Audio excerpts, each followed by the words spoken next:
ने 1.8 वोल्ट को 0.9 में कन्वर्ट कर दिया।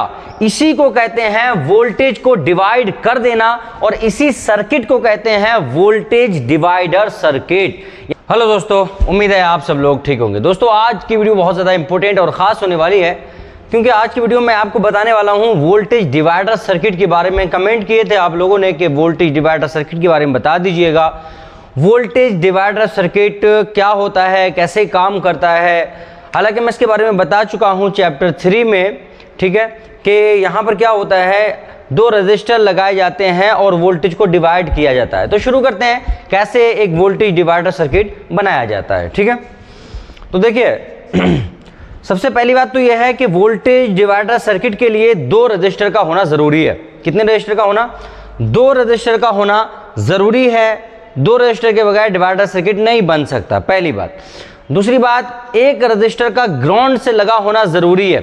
अगर एक रजिस्टर ग्राउंड से कनेक्ट नहीं होगा तो भी डिवाइडर सर्किट नहीं बन सकता। ठीक है। तीसरी बात, वोल्टेज डिवाइडर सर्किट के लिए ज़रूरी है कि जो दो रजिस्टर इस्तेमाल हो रहे हैं, ठीक है, उनकी वैल्यू ज़्यादा ऊपर नीचे ना हो, यानी जो आपने फिक्स वैल्यू रखी है वही फिक्स वैल्यू रहे, वरना सर्किट बिगड़ जाता है। ठीक है। फॉर एग्जाम्पल मैं यहाँ पे आपको थोड़ा सा समझाने की कोशिश करता हूँ। देखिए एक फॉर एग्जाम्पल ये मेरा CPU है, ये मेरा मास्टर है, ठीक है, और ये मेरी है पावर IC। क्या है? Power IC। अब देखिए ये मेरी पावर IC है PM, ठीक है। अब यहाँ से एक वोल्टेज निकल रहा है, यहाँ से एक वोल्टेज निकल रहा है, ये एक वोल्टेज की लाइन है और ये वोल्टेज है 1.8। कितना है? 1.8 वोल्टेज। अब मुझे ये लाइन, इसी लाइन से वोल्टेज देना है CPU को। किसको देना है? CPU को, ठीक है। लेकिन शर्त यह है कि इस लाइन का जो वोल्टेज है 1.8, अगर इतना CPU को चला गया तो CPU खराब हो सकता है, क्योंकि उसकी रिक्वायरमेंट नहीं है। तो ऐसा मैं क्या करूं, ऐसा क्या करूं कि इस वोल्टेज को कम कर दूं और CPU की रिक्वायरमेंट जितनी है, फॉर एग्जांपल CPU की रिक्वायरमेंट है 1 वोल्ट, ठीक है, या 0.9 वोल्ट, ठीक है, और ये वोल्टेज है 1.8 वोल्ट, यानी कि डबल है, आधा करना है, समझ लीजिएगा। एक एग्जांपल दे रहा हूं। तो मुझे क्या करना चाहिए? इसी लाइन से मुझे वोल्टेज देना है CPU को, लेकिन उसकी रिक्वायरमेंट के हिसाब से देना है, इतना ज़्यादा नहीं दे सकता। तो यहां पर क्या करेंगे, यहां पर लगाएंगे, एक बनाएंगे वोल्टेज डिवाइडर सर्किट। उससे क्या होगा कि वोल्टेज हमारा कम हो जाएगा और जितनी रिक्वायरमेंट होगी उतना वोल्टेज CPU को जाएगा। जैसे फॉर एग्जाम्पल यहां पर क्या है, हम एक रजिस्टर लगाते हैं यहाँ पे, इसी लाइन में एक रजिस्टर ऐसे कनेक्ट कर देते हैं, ठीक है। एक रजिस्टर हमने कनेक्ट कर दिया और दूसरा रजिस्टर भी इस रजिस्टर से मिलाकर ही यहाँ पे क्या है, फिर से कनेक्ट कर देते हैं। और ये दूसरा वाला जो रजिस्टर है इसको जोड़ देते हैं ग्राउंड के साथ। किसके साथ? ग्राउंड के साथ, ठीक है। अब हमने ये 100K का यहाँ पे एक रजिस्टर लगाया है, ठीक है, और दूसरा भी हमारा कितने का है? 100K का, 100K, ठीक है। और फिर बीच में से यहां से हमने इस लाइन को CPU को दे दिया, समझ रहे हैं। अब ये पहला वाला जो रजिस्टर है इसको बोला जाएगा R1। क्या बोला जाएगा इसको? R1। और दूसरे वाले को बोला जाएगा R2। क्या बोला जाएगा? R2। तो R1 R2 दो रजिस्टर, पहला वाला जो सीरीज में होता है उसको, जो लाइन से कनेक्ट होता है सीरीज में होता है, उसको बोला जाता है R1, और दूसरा वाला जो ग्राउंड से कनेक्ट होता है उसको बोला जाता है R2।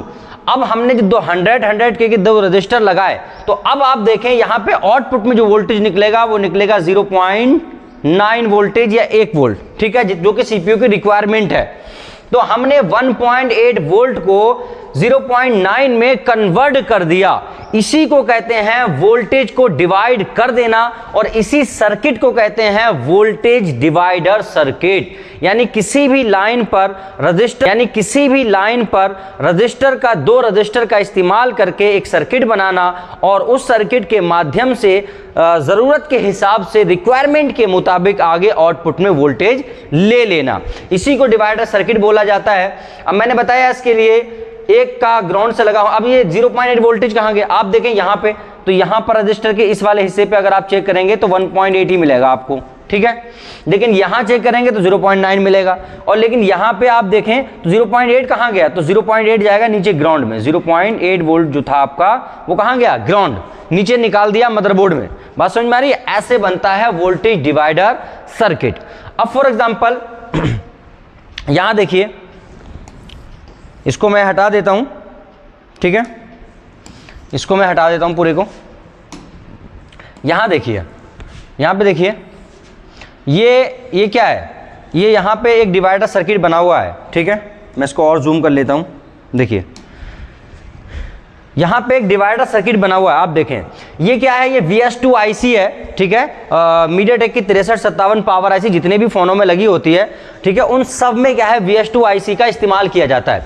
यहां पर अगर आपको मैं दिखाऊं तो क्या है, ये फीडबैक के लिए एक लाइन इन्होंने दी है, और इस लाइन पे आउटपुट में कितना वोल्टेज निकलता है, VS2 लाइन पे 1 पॉइंट, इसका वोल्टेज रहता है आपका 1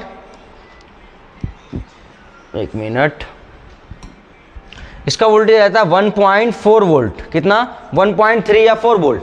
अब स्मॉल वोल्टेज यहां पे फीडबैक के लिए इनको कितना वोल्टेज चाहिए था, 0.6 या 0.5 वोल्ट। तो इन्होंने क्या किया कि इसी लाइन से 2 रजिस्टर लगाए, 220 के का और 200 के, ठीक है। अब ये डिवाइडर सर्किट बना दिया, तो जो 1.4 यानी जो 1.5 वोल्ट था, उस 1.5 वोल्ट को 0.6 वोल्ट में कन्वर्ट करके ये आईसी को वापस दे रहे हैं। किसके माध्यम से, 0.6 वोल्टेज को किसको दे रहे हैं, आईसी को वापस। किससे, मतलब 1 वोल्ट पूरा खत्म कर दिया। कैसे, ये डिवाइडर सर्किट बना के। देखना चाहेंगे, चेक करना चाहेंगे, चलिए चेक कर लेते हैं। वोल्टेज कितना चल रहा है भाई, 1.4 वोल्ट चल रहा है लाइन में, ठीक है।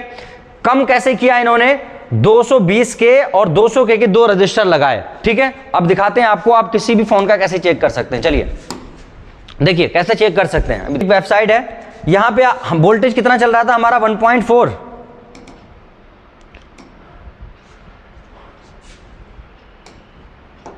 1.4 वोल्ट। चलिए मैं इसे यहां से लिख देता हूं, 1.4 वोल्ट, ठीक है, 1.4। तो 1.4 वोल्ट था हमारी लाइन में, आउटपुट में। पहला रजिस्टर जो R1 था वो कितने के का था, 220 के, ठीक है। तो 220 के, ठीक है। तो R1 220 के, यहाँ पे के साइड कर देते हैं, ओम्स किलोम्स। और दूसरा कितना था, 200 ओम्स, तो यहाँ पे 200 ओम्स, ठीक है। 200 के का था, सॉरी 2 के और 200 के, ये 2 रजिस्टर वहां पे लगे हुए थे। लाइन पे क्या था, 1.8 वोल्ट आउटपुट में, 220 के और 200 के। यही सर्किट है पूरा सेम, यही सर्किट है। अभी आपने देखा, तो फिर से देखोगे, देखो यही सर्किट है। यहां पे देखो, देखो आउटपुट वोल्टेज कितना निकल रहा है भाई, VS2 लाइन पे 1.4। पहला रजिस्टर जो R1 है वो 220 के और दूसरा रजिस्टर 200 के, ठीक है। यही सर्किट है सेम। अब आउटपुट में कितना निकलेगा, यानी आउटपुट में कितना आएगा वापस लौट के, तो 0.6 मैंने बताया। अभी यहाँ पे देखिए कितना आएगा आउटपुट में, आउटपुट में कितना वोल्टेज आएगा भाई, आउटपुट में कितना निकलेगा, तो क्लिक किया 0.6 वोल्ट। देखिए आउटपुट में कितना आया निकल के, 0.6 वोल्ट। बात समझ में आ रही है। तो इस तरह से हम किसी भी फोन का क्या है चेक कर सकते हैं। लाइन पे कितना वोल्टेज चल रहा है वो डालो, रजिस्टर कितनी कितनी वैल्यू के लगे हुए हैं वो डालो, आउटपुट में अपने आप निकल के आ जाएगा कि कितना वोल्टेज निकलेगा। ये है आपका वोल्टेज डिवाइडर सर्किट, यानी 2 रजिस्टर का इस्तेमाल करके इस तरह से एक डिवाइडर सर्किट बनाया जाता है ताकि वोल्टेज को कम किया जाए, डिवाइड कर दिया जाए। ये सिंपल सा है, कोई इसमें लंबी चौड़ी बात नहीं है, एकदम सिंपल सी चीज़ है, ठीक है। तो आपने देखा, हम इसके फार्मूले पे नहीं जाएंगे डीपली, मैंने आपको गूगल से बता दिया है। आप 1 क्लिक में मोबाइल से भी चेक कर सकते हैं, वैसे भी चेक कर सकते हैं। तो ये वीडियो था हमारा वोल्टेज डिवाइडर सर्किट पे, ठीक है। आई होप हमारा ये वीडियो आपको अच्छा लगा होगा। चैनल को सब्सक्राइब करिए, नोटिफिकेशन को ऑन करिए और एडवांस मोबाइल रिपेयरिंग कोर्स के लिए अभी हमसे कॉन्टैक्ट करिए।